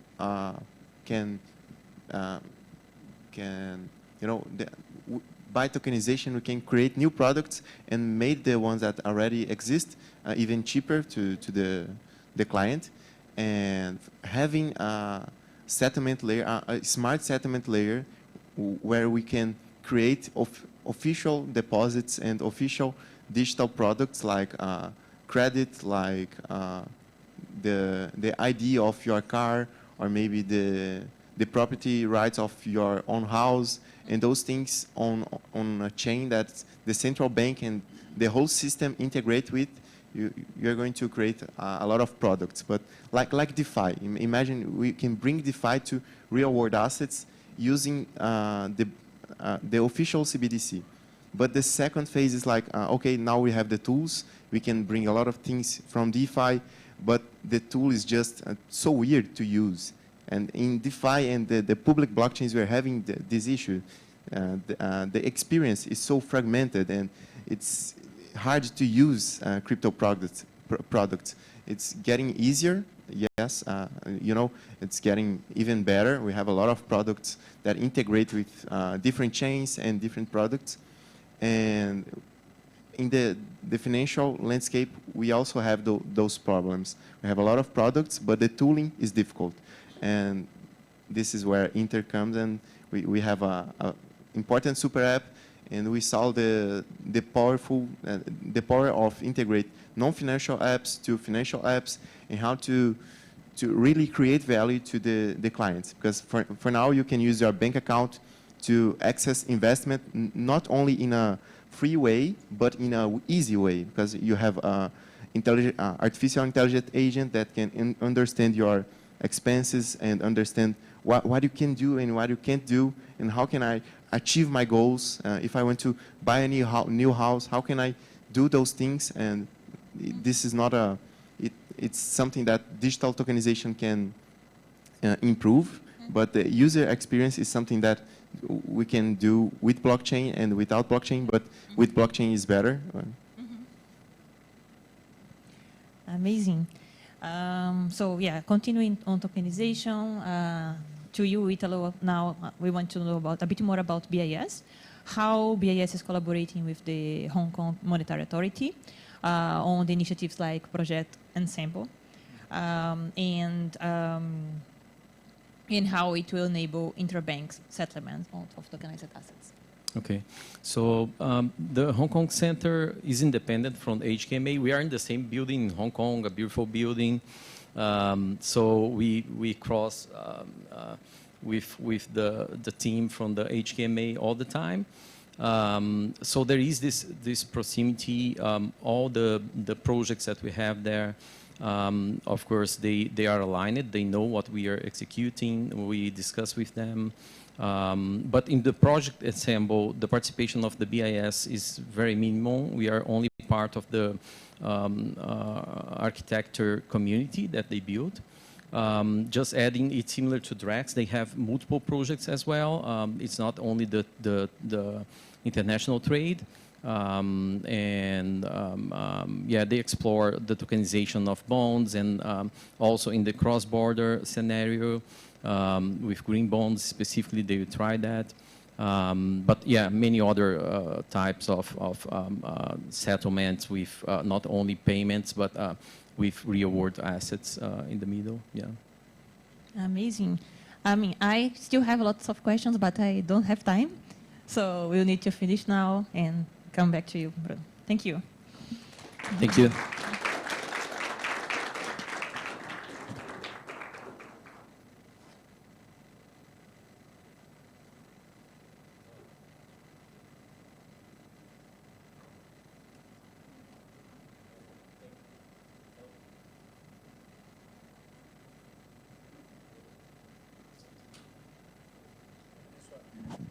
Hello. Perfect. Thank you everyone for a great panel as well. Shifting gears here, I think we talked a lot about CBDCs, financial institutions, permission rails, and how this more regulated environment is evolving, right? But for a last panel, we're gonna invite some protocols, some solutions that are building on top of public blockchains. So we're gonna double click on this transition, kind of understand if there is a path from permissioned to permissionless. So I'm going to invite the panelists here that will cover this topic. So Kinen will be the moderator. Please feel free. Also, Thiago from Tansi will be joining us during the discussions. Luca Cosivi from, yeah, perfect. From Open Zeppelin will also be here, and Shukyee from Plume Network. So please feel free, and if you guys can start the panel with a round of introductions and then move to the juicy part. Thank you so much, guys. Have fun. Thank you so much, Bruno. As always, about saving the best for the last. I know energy levels might be a bit low, so it's our job to deliver not just content, but a bit of spice in it. First and foremost, we'll get the standard stuff out of the way of introductions. I'll go first, and then I'll ask the panelists to give a 1-minute introduction of themselves, and also ask them a very interesting question. So besides introducing yourself, tell us what is the first cryptocurrency token that you bought for yourself. Okay, so you can think about that, recall the memory. I'll go first. So my name is Chinan. I lead Saison Capital. We are one of the few Asian financial institutions that have set up a dedicated digital asset investing arm. So we can invest not just in equity stuff, but we can actually directly invest in digital assets. Invested more than 50 early stage companies globally, and we also have a fund of funds mandate. The reason why I'm moderating this panel, other than having multiple friendly faces here, it's really because this divide between permissionless and permission is something that's really important, right? As we think about how do we scale, how do we get institutions on board. So I'm super excited to get folks to come on board. And maybe the clarification for that, it's what's the first token that you bought for, I mean, not for gas, right? I think that would be interesting. For me, it was actually Axie Infinity. This was in early 2020s. So GameFi was actually what brought me into Web3. Over to you. Thiago. Hi guys, Jam, thank you. So my name is Thiago. I'm one of the co-founders of Tansi Network, and I'm currently heading Tansi Foundation. So Tansi is a decentralized protocol for fast-tracking the launching of fully decentralized networks. This is very generic and all, but actually what we do, our product is pretty much like a fully decentralized layer 1. You can think of Tansi as a RAS provider, but the very fundamental difference between what we do and RAS, traditional RAS provide is we offer in a fully decentralized and permissionless way, right? So Tansi is a protocol that leverages risk-taken assets to ensure the security for this decentralized network. So, oh, by the way, the token, right? Yeah. So funny enough, the first token I ever bought was not Bitcoin. And what's funny also to hear from you, that was not the Bitcoin. I bought Solana. So I used to do I used to work in a hedge fund before. I did that 10 years in my life. And I started to my career in crypto actually working with some research in this hedge fund, right? And that was pretty much in the DeFi summer. And I needed to make the DeFi course, right? And back then, the gas fees were pretty expensive. So, and Solana was starting to get some traction. And I saw another ecosystem which was very, very interesting, and a lot of different applications were emerging there, and was very cheap. So my course would be way cheaper there. So of course nowadays we have a bunch of solutions that try to mitigate the cost fluctuations, right? That's actually one of the core features that Tencent enable as well in our decentralized networks. But yeah, that was the very first one, and then I bought some tokens in the Solana ecosystem. Very cool. You should be very happy in the past 12 months. All right, over to you. Yeah, thanks. So yeah, my name is Luca. I lead our ecosystem development efforts at OpenZeppelin. We build developer libraries and tooling. Maybe some of you have already imported OpenZeppelin contracts. I think to date, I was just checking, we've passed 7.5 trillion in total value transferred from people that use OpenZeppelin contracts, which is a statement of course, the scale of Ethereum and what has happened, but obviously the trust that people put into our libraries. We've built a lot of developer tooling, and we also do security audits in the space. We've recently audited Uniswap v4, which has some interesting properties for TradFi. And yeah, yeah, it was definitely Ether, my first token, but that's not memorable. I think the first one that I really remember was Dogecoin, so yeah, that's awesome. Hi everyone, this is Shukyee. I'm the Chief Strategy Officer at Plume Network. So prior to joining the team here, I was the CMO and the founding team member of Polyhedra. So Polyhedra was basically my first crypto project, and I bought Bitcoin as my first cryptocurrency. And also the second one is Solana, because we were talking to Solana Foundation for the ZK Bridge integration, and I tried to figure out what happened and why it was like so hard to integrate, but yeah, it was the second currency. So about Plume, we are the RWA-focused blockchain, and we combine RWA assets on-chain with the DeFi strategies, and it's easier for the retail users and the global investors to access to more, I would say, investment products from TradFi world. Yep. Got it. So none of us bought ETH, so I think that's the end of the panel. Well, no, I'm kidding. All right. So let's get to the meat of this, right? And I think before we get into the technologies and products, which I'm sure you guys have much to share, let's start off with something a bit more meta, a bit more philosophical. We have permissionless chains, TVLs that have grown to a $3 trillion market cap. And then we have the rise of these permission chains that are happening. We just heard from the likes of Drax, from Layer 1 Network and all. Directionally, where do you think we're headed? Are we headed towards one taking over the other? Are we heading towards both coexisting side by side, relatively same size?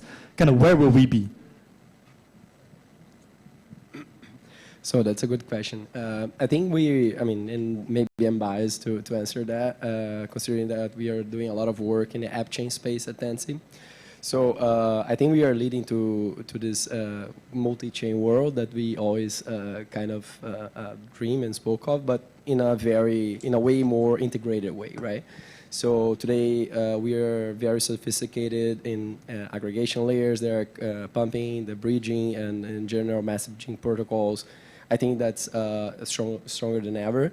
And also, I think that's very important to mention that we're probably going to see a way more institutionalized crypto market going forward, right?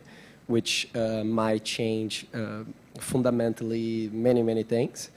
But probably is going to be giving more, making the market a little bit more rational, right? I think we're finally going to have models, investment models, and me being ex-TradFi guy, I pretty like it. But yeah, these are two of the main visions that I have from the next short term.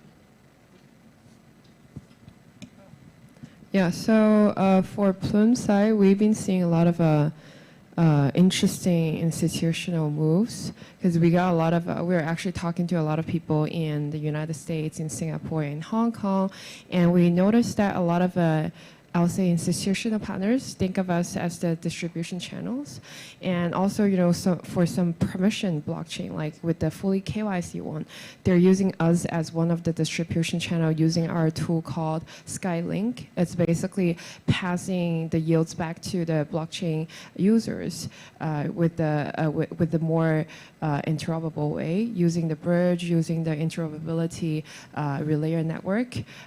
So I've been seeing a lot of trends here, and I think for us, we are quite prepared for the trends here, and we have different tools, like including like Skylink. We also have the data highway, actually can onboard different out-of-refi assets with the Oracle from off-chain to on-chain.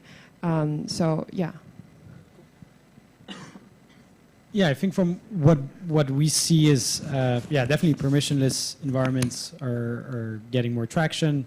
I think we see DeFi catering towards TradFi. I think Uniswap V4 is a great example of that. We're now building a hooks library, so soon you'll be able to use OpenZeppelin hooks for V4 to have, let's say, a KYC check before someone does a trade. And I think we also see, you know, I think Kaleido has Paladin. We see Chainlink with their privacy manager that they just recently launched, which is part of their Swift integration. So I think we're seeing, you know, projects cater towards TradFi, but on these permissionless networks. So obviously, yeah, maybe governments will need to have more control, and they won't go there. But I think we're definitely very bullish on permissionless networks. I think we're seeing more also people like modifying the rollup stacks. I think Unichain is an example of that. So, you know, eventually you could imagine TradFi going there. I think for now they're very focused on like more simple use cases. That's what we're seeing at least. You know, launching stable coins, RWAs. So it's not, you know, DeFi is still like innovating and at the forefront, but you know, we're more and more catering towards TradFi, and I guess, yeah, eventually I think bringing more people that are in permission networks over to permissionless. Yeah.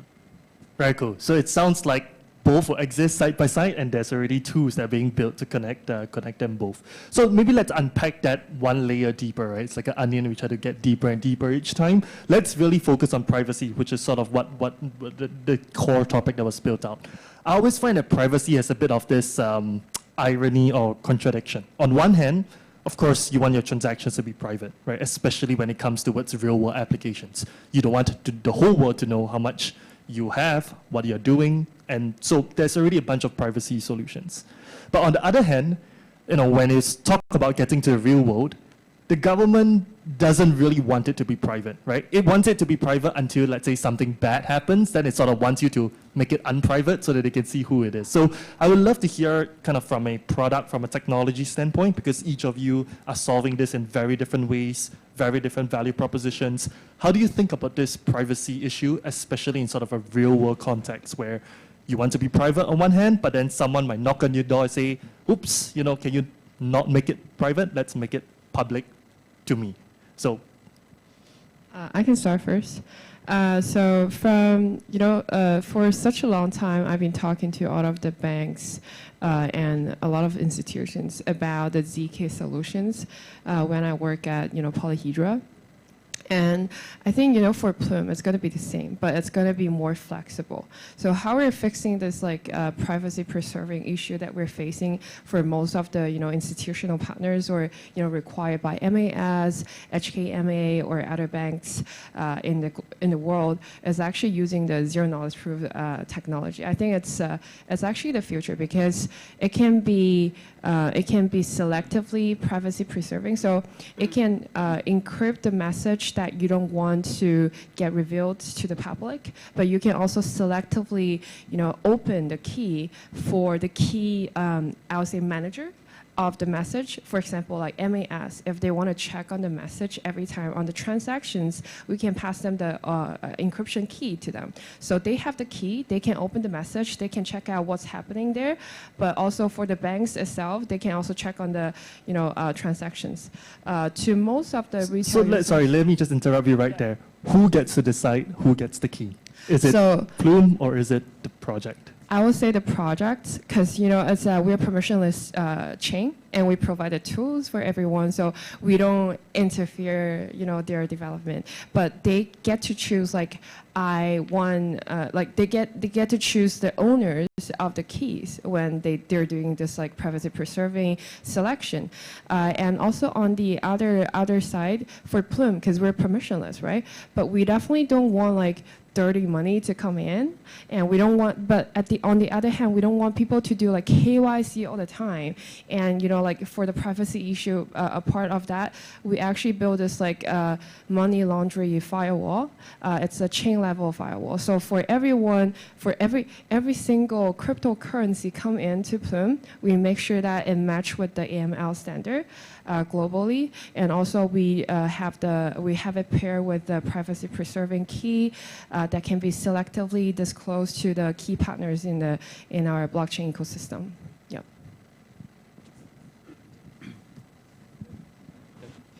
No, I totally agree with the ZK part. I think that's definitely part of the most advanced, and the thing that comes close to what the institutions want to see. And I'm a big fan, by the way, of what you guys are building in that space.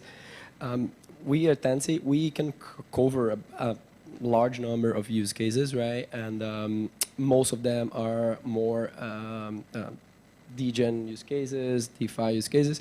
But of course, we have also the institutions as well. I'm also from Brazil, and many panelists and speakers here today are from Brazil, and we are seeing a lot, as you guys already know, in the institutional space in Brazil. And that's a very, very recurring demand, right? So when it comes to Tansi, what we are looking for is pretty much like incorporating the cutting edge ZK solutions to pretty much solve exactly what you were explaining right now. And yeah, couldn't agree more. Yeah, I think what at least we're seeing is that, I mean, there's a lot of people that, obviously there's the cypherpunk values of privacy, and there's a fine line with that, with governments wanting to know what's going on, and people have to maybe pay their taxes or whatever. Sorry? Maybe. Yeah, maybe. But yeah, I think there's a tension there, right, between privacy, compliance, and yeah, I mean, I think that it's going to depend on like where people are based. If the protocol's entity is in the U.S., right, they're going to have pressure and a tendency towards one side. If they're outside, that might change. So yeah, I think we're seeing a bit of everything.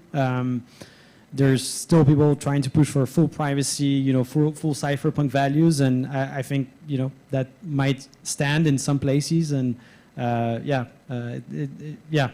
think we're trying to at least add to the library right now, like the simple things, simple extensions to the ERC20 that will make it easier for institutions to deploy and be a little bit more make it a little bit more compliant and easier to stay compliant. But yeah, I think there's still like a tension there, and the full privacy rollups like Aztec are still not gonna, still not launching anytime soon. So I think, yeah, we'll see what happens when they go live and you can actually have like, full privacy. But yeah, Yeah, I think it's fascinating to see how this evolves, especially as we start to get to scale.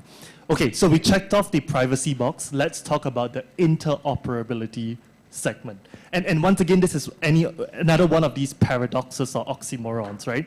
You have chains that are incentivizing, encouraging folks to build on my chain, right? I give you grants, I give you support, all of that.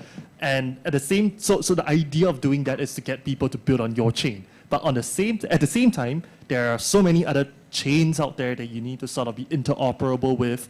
And we all know, right? Startups, developers, there's just finite resources, finite time. So really curious to hear how you guys as leaders of your respective infrastructure companies are thinking about this, right? How do you, it's like on one hand, you want people to come in to build in your backyard, but at the same time, you want to make sure that they keep looking out at other people's backyards and maintain sort of that relevance, which the grass might always look greener on the other side. So yeah, I'm curious about how y'all think about this whole idea of really creating captive apps while figuring out interoperability.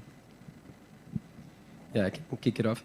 So interoperability is definitely one of the key aspects for Tansy, right? So, and just a step back, talking a little bit more about our solution and tech stack in general. So we tackle interoperability several ways, and also like we are only viable because of interoperability, right? So for start, Tansy, as I said, the purpose of our network is launch other networks, right? And we do that with a partnership recently announced with Symbiotic. And when I say networks, maybe you guys are more familiar to the concept AVS. So AVS was a term created by Eigenlayer, and Symbiotic uses networks. So just to make a parallel here. The operational system for restaking that we use in our solution is powered by Symbiotic, and that's first interoperability layer. Okay, once we have the operational system, we have to attract liquidity, right? And another protocol that we interoperate with is Renzo, because these are the guys who are routing the liquidity through the operational system in order to secure the chains that, not only Tansy chain, but also the chains that Tansy is putting together and launching, right? And that's in our tech stack. But then, of course, if you're going to launch many app chains, many networks, would be amazing, like if we could make these guys interoperate, right? So for doing that, we are integrating now with Eigenlayer, Polygon Eigenlayer, and Cycle Network. These are two of the leaders in this shared liquidity aspect. Sorry. So that's another aspect of interoperability. And last but not least, when you deploy your network with Tansy, we also have in our base layer native interoperability layer on which you can bridge assets, you can exchange messages, and that's all like without necessarily using any bridge. So you just use our tech stack and our kind of layer 0, so to say, and we provide this interoperability out of the box as well. And of course, we are integrated with the main bridges and GMPs in the market, such as Axelar, Wormhole, several of them. So I think definitely, as I was saying in the beginning, right? So that's definitely one of the directions that we are going. So multi-chain, whatever AVS, multi-network space. And of course, the interoperability is a key part. So we definitely need to solve that, not only for the developer, right? So improving the developer experience, but also for the user. It's not trivial to reach assets. So that's the main challenge, I would say, in that sense. Yeah, I will be the next. So from the chain level, I will say EVM compatibility is the first thing for interoperability, because there are I would say there are a lot of DeFi protocols. They're pivoting to RWFi, RWA plus DeFi protocols into our space, and to be the EVM compatible chain makes it easier for the protocols to move or to transfer from, or to be multi-chain basically on Plume. And so that's going to be the first thing. And the second thing will be the interoperability between the off-chain data and the on-chain data. Because we are the RWA-focused chain, and we have a lot of, surprisingly, we have a lot of traditional builders or projects that actually want to deploy on Plume. So like they're asking for help because they don't understand blockchain. But what they can do here is using our tools, like we have the data highway to provide the Oracle solution, and we partner with the other third-party protocol Oracle provider, for example, like Chainlink, to help them to get on board.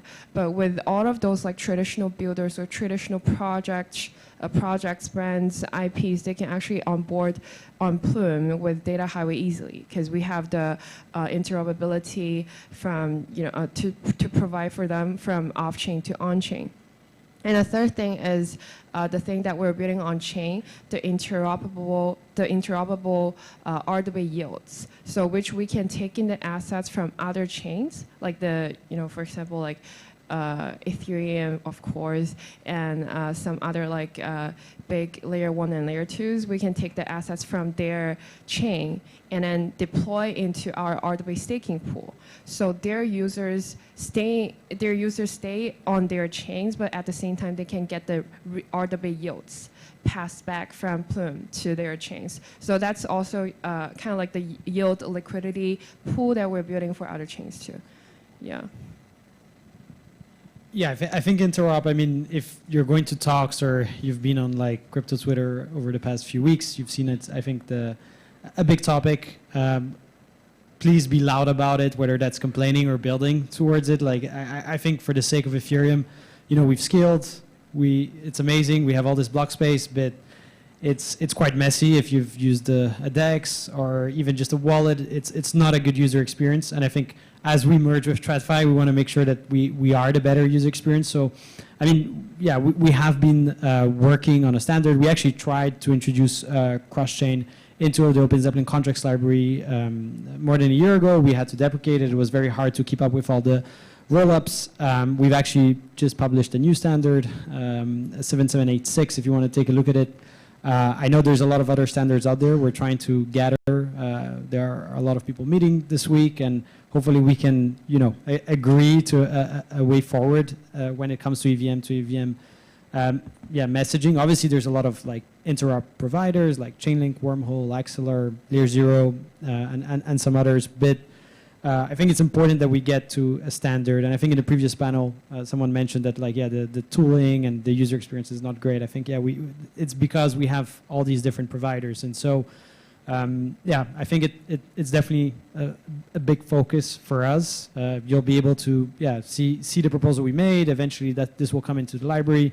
Obviously, we're trying to make it so that, you know, it's a standard, it's vendor agnostic, and Open Zeppelin hopefully can act as that, you know, neutral place that people can go to. But at the same time, obviously, you know, there's interesting things that Chainlink provides with maybe a Swift integration, right? So we've tried to make it as, let's say, modular as possible so that you can use, if you want to still use Axelar, you still want to use Chainlink or any other bridge provider, you can, but really make it easy to just have interop in Ethereum. And I think, yeah, it's a big problem we want to solve, especially as new people come in, because you end up losing people to other X systems. So yeah, and actually we also worked hard to make it not only EVM to EVM focused, right? So we've aligned it to the chain agnostics improvement proposals, which basically try to look at non-EVMs as well. And as we've actually started expanding Open Zeppelin contracts outside of Solidity,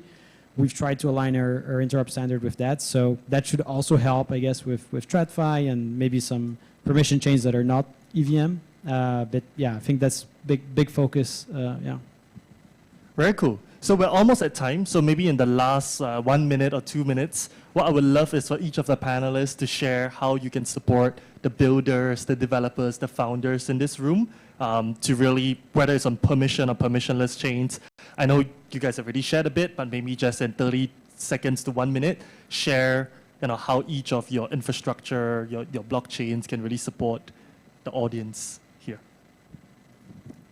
I can start. Yeah. So our holy grail is pretty much that we don't need to provide any support, right? Because it should be as smooth as possible in a way that no support is needed.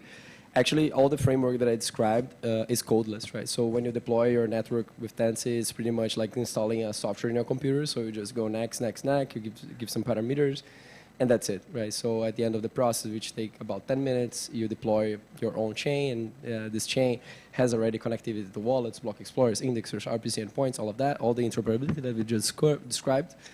And then, but you leverage restaked assets and like restaked liquidity as the means of security for a chain, right? So we are very, very focused on our documentation. So the idea is that if this very simple process that we establish is not enough, then you have a very robust documentation, because you know, if any of you guys here is working in a Web3 protocol, as much, we talk a lot about interoperability, we talk a lot about how things should be, permissionless and everything, but the very first step of integrating is always, let's create a Telegram group, right? So, and that's, our idea is pretty much to, that this Telegram group is not necessary anymore. So that's how we see that. But of course, like, we are super happy to connect to the community always. That's just like a mantra we have in the product side. And yeah, we have different ways to interact. We are always open to chat and Telegram, Discord, whatever is the method. WhatsApp is very used in Brazil. Signal, you guys choose it. And yeah, happy to connect if anyone want to chat after this. Yeah, I mean, something we've actually just made public. There's a new repo, if you go to GitHub, called Open Zeppelin Community Contracts. So, we're actually starting to make it easier for people to contribute to Open Zeppelin contracts. Obviously, the vanilla repo is, where it gets heavily audited and, that's production-ready code. But obviously, we want to make it easier for people to start building extensions to the library that maybe cater more towards TradFi. So, you can contribute there if you're a developer or see what's going on. And if not, yeah, we also have, a booth. We have a lot of our team here at Devcon. So, feel free to come up to us. We're really trying to focus on interop. We're also doing some stuff around the ERC 4337 and adding that to the library.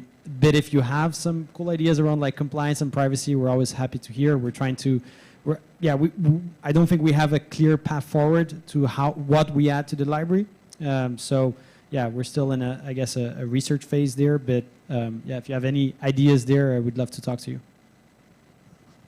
Yep, for Plume, we have different tools. First of all, it's going to be our tokenization engine for all of the traditional or the crypto users to tokenize their assets easily on Plume by clicking a few buttons and you're going to tokenize the assets. It's very easy. And also we have the modular services that pair with the requirements of each protocols. For example, some of them might need support from the compliance side, from the KYC side, from the legal side. We all have the supports from there for them. And we also have the grant program. So we're giving out Plume grants. And if you're the RW5 builder, come talk to me. And we have over 180 ecosystem project building on Plume already. And they're live on testnet. And we're going to launch the mainnet very soon. It's going to be in a month. And also for the user growth, because I was the CMO at Polyhedra, I did the largest campaign at OKX Cryptopedia campaign. It was with over 100 million participations. So you can trust me on user growth campaign, and I'm going to lead the mainnet campaign for Plume. And we're going to have a lot of interesting showcases and like use cases for the RWA5 scenarios. So yeah, come talk to me if you want to be on Plume. Okay. Forgot to mention we have grants too. So. Free money, so grab these guys. All right, please join me in a warm round of applause to thank our panelists today, and thank you so much for your attention. Back to you, Bruno.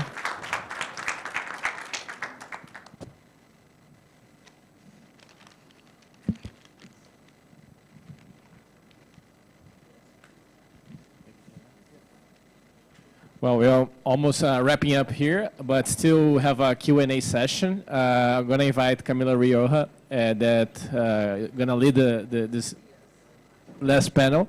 But Camila is going to also introduce herself and talk a little bit about what she's working on. But Camila, feel free. And then I'm going to invite the moderators and the panelists to stay here. So if the public has any questions, we're happy to take.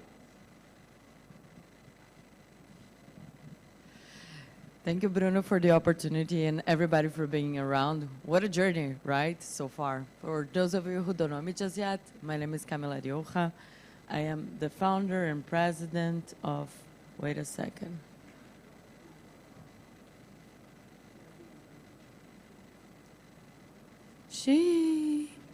How are you doing it so far?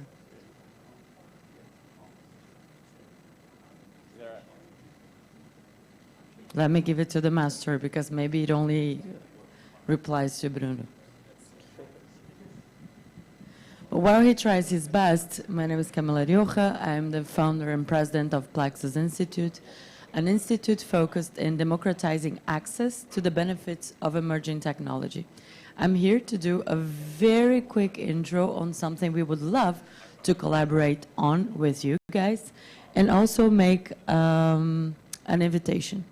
So tomorrow, 6 p.m., we're going to be in the blue meeting room. This is an open space. If you're here in presence, you're going to see it. There's no way around it. And we're going to be discussing this open call to collab. This open call to collab, yes, we're almost there just when we need it. On a very interesting project, Plexus Institute signed a partnership agreement with a city hall. The city hall has one app. It's a Web2 app that has around 1.5 million people already onboarded. And they're using this app to have access to public services and to public goods. And they inquired us, how do we take the next step? How do we bring more benefits to the population based on emerging technology? What is the role that blockchain open source technology could bring to us? Upon this question, what we replied to them that the best thing that this type of technology could bring is the community. So what did we agree on? And we can move to the next step. Doing a partnership where we could invite the community to tip on what type of technology should be built, what type of use cases should be built. And they have a very particular interest in this aspect, which is community currencies. Brazil has over 170 community banks and community currencies that don't operate under the same rules as the traditional banks, but rather through legislation that is done on a community and municipal level. So it's an opportunity to experiment with other ways of lending money, of paying social benefits, and rewarding the population. On the next slide, where are we right now? So we conducted the first assessment on what this technology or the evolution of this Web 2 to Web 3 more connected to the individuals with popular governance could look like. And now we are on phase 2. We landed here with an open Q&A. If you would like to scan this QR code, we are asking you for feedback. What should a wallet provide for in the best ethos of our community? How should the individual's privacy be protected?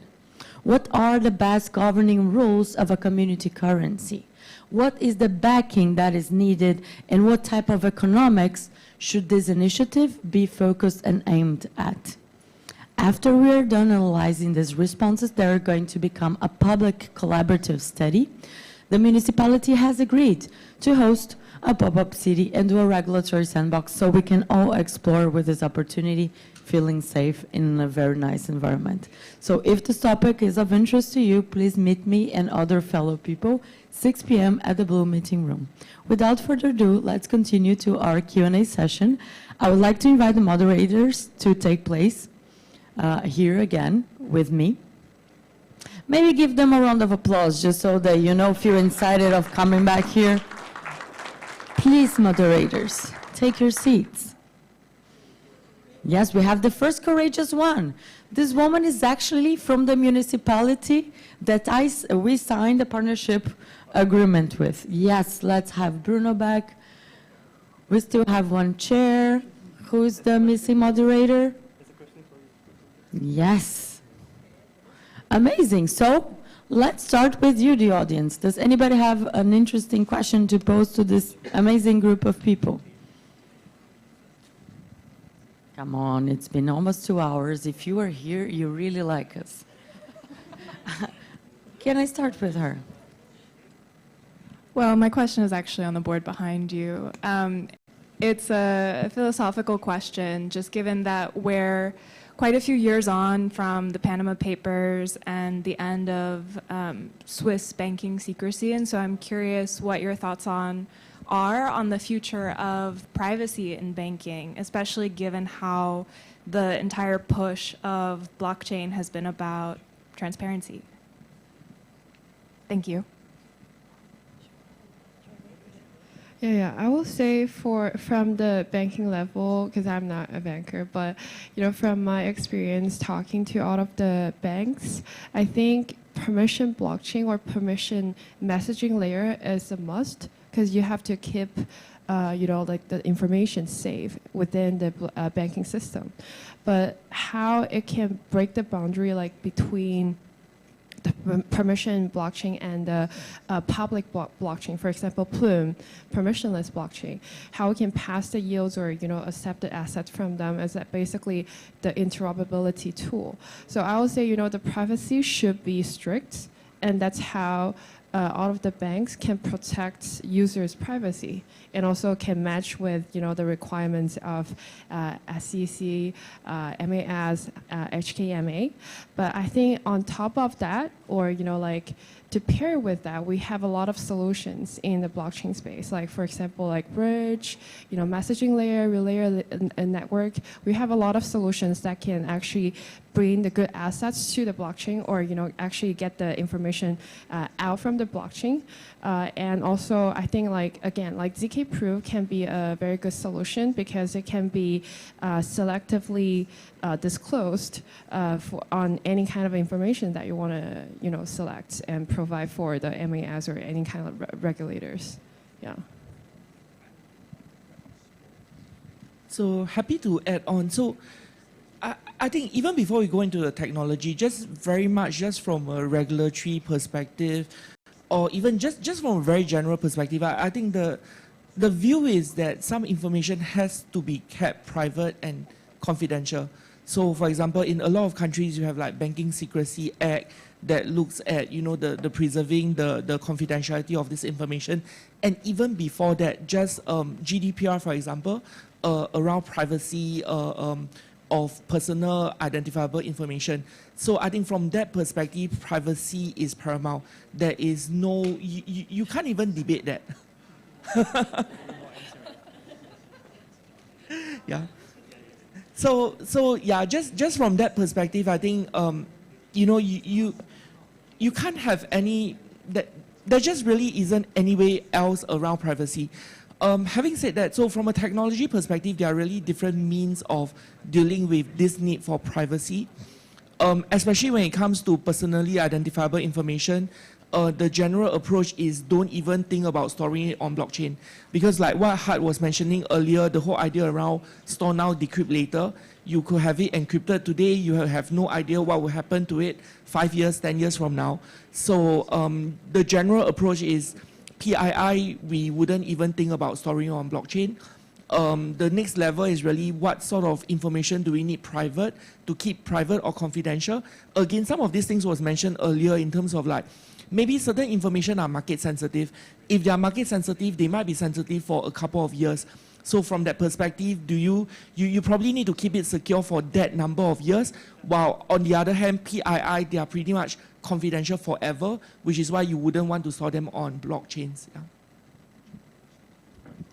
Oh, perfect. Now, just to complement a small detail, I think when you have like a regulator, a central bank, a regulatory authority, or any kind of financial regulator, sometimes there are issues that are beyond its mandate. So as WeeKee mentioned, so we have GDPR, Bank Privacy Act. So a lot of those are legal frameworks, so they're like regulatory frameworks. So even the financial regulator cannot like move them. So it has to build and solve for these problems or for these frameworks that are already there as well.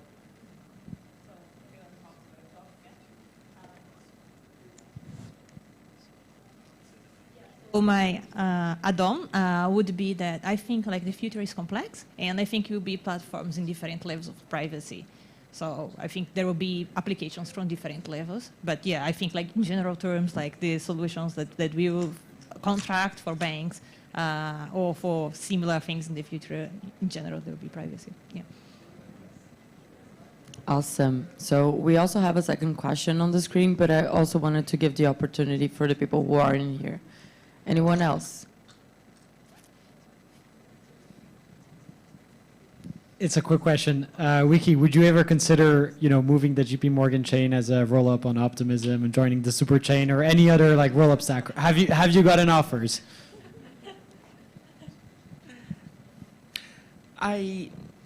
it will be back to what I mentioned earlier. You know, the question that we always have is, from a governance perspective, are we able to rely on the underlying technology itself?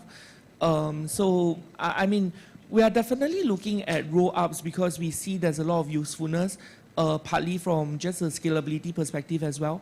But of course, when you think about L2s rolling up to L1s, then there's always a question of the governance structure of the L1 itself.